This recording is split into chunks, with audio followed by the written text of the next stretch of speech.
First of all, let me say good afternoon, Democrats.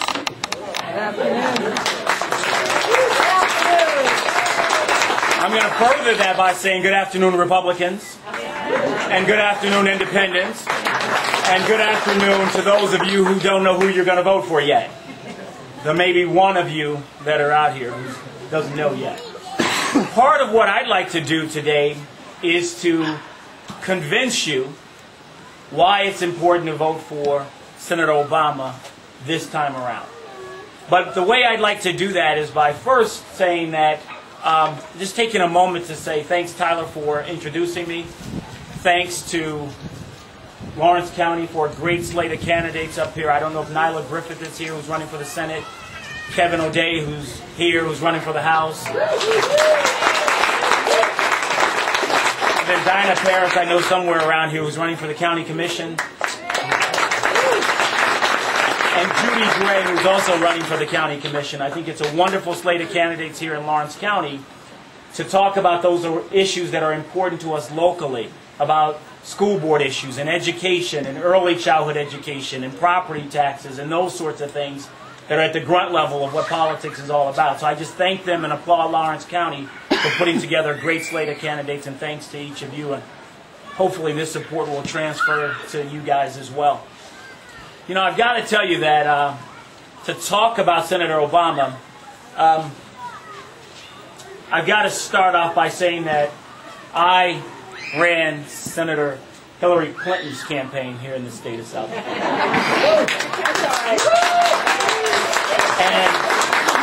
And to be able to talk about Senator Obama, I've got to reflect back on where we've been as Democrats. In February of 2007, I was in Washington, D.C., attending the DNC Winter Conference, and there was a parade of Democratic candidates who wanted to be president. And there were 9 of them, and they're phenomenal candidates. And through that lengthy process, 2 phenomenal, remarkable individuals competed until June 3rd, which was the primary here, all the way to the end, making us in South Dakota realize that our voices and our votes counted in that primary. And they came here, and they came again and again and again, and listened to the concerns and the needs of South Dakota. And I applaud them for that. My candidate in that race was Senator Hillary Rodham Clinton. And I support her. We've become friends over the years. I think she is a remarkable individual, a woman, a senator, a first lady. She's a big girl. We lost. We lost. My candidate in that race lost. I went to a fundraiser for Senator Clinton in North Carolina, and we called it Club 44. That's the 44th President of the United States. That's what we were trying to get Hillary to be.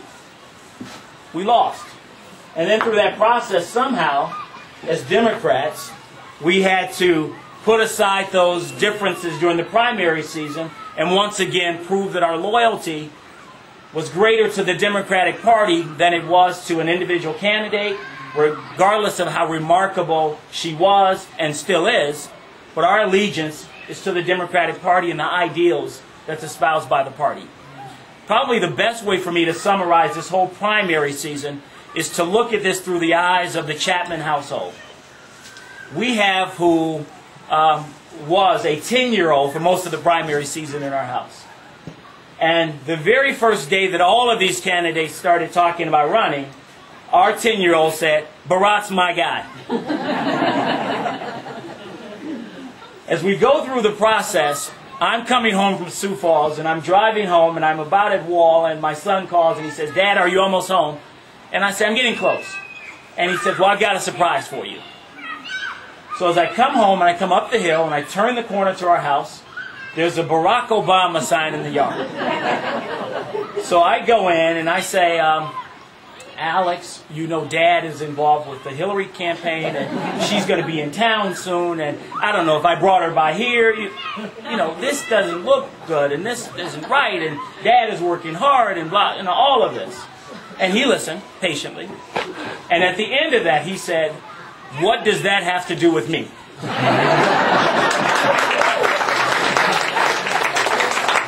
When the Obama office opened in Rapid, he took his money and bought rally signs, and bought a yard sign, and bought T-shirts, And he said, "Dad, that's my yard sign. I live here. I think it should stay."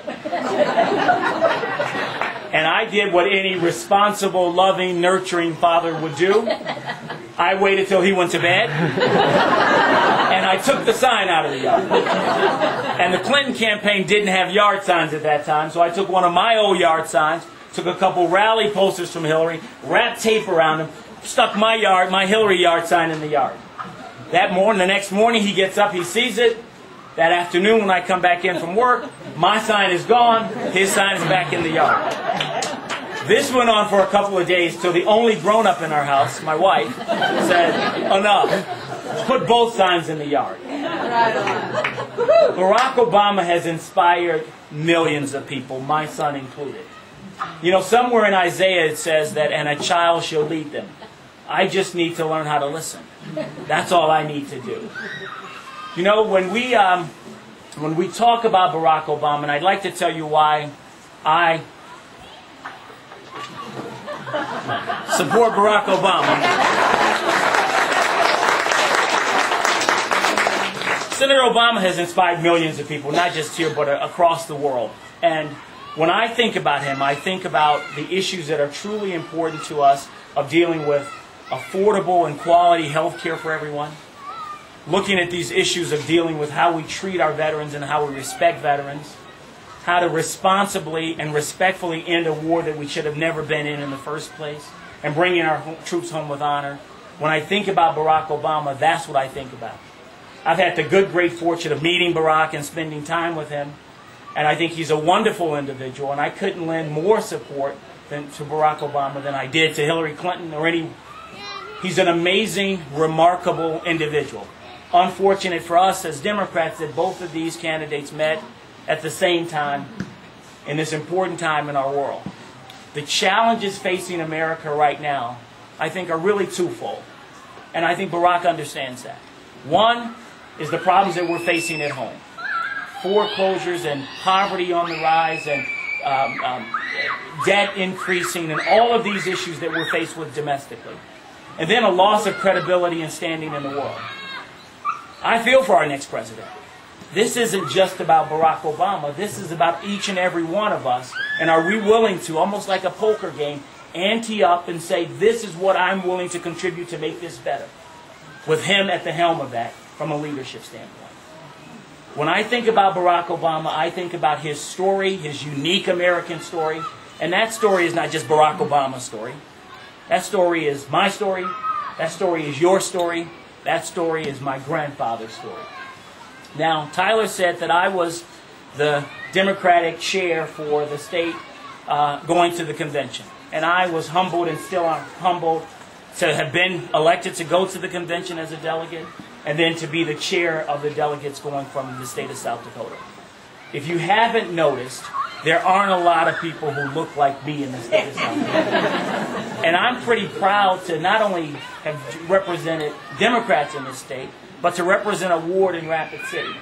I think that makes me pretty proud of who we are as South Dakotans. That we judge people by what they bring to the table.